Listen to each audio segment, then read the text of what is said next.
সালাম আলাইকুম।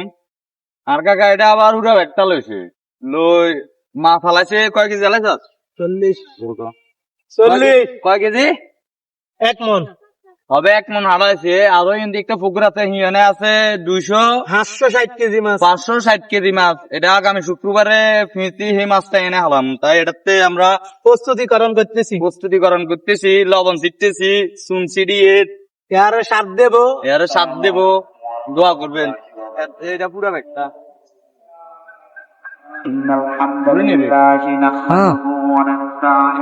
এটা পুরো ব্যাগটা আবার মানে হাতে নিয়ে নিছে আর কি।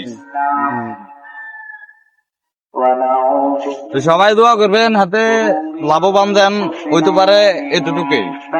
মানে অনেক পরিশ্রম করতেছে কিন্তু গোলাগা অনেক পরিশ্রম করেন, চুন সিডের লবণদের রাচ্চা হরাদের মারাত্মক ভাবে কষ্ট করা লাগবে নাকি রে কাকা? অনেক কষ্টের প্রতিদান দেন আল্লাহ মিলাই দে, আমিন খান।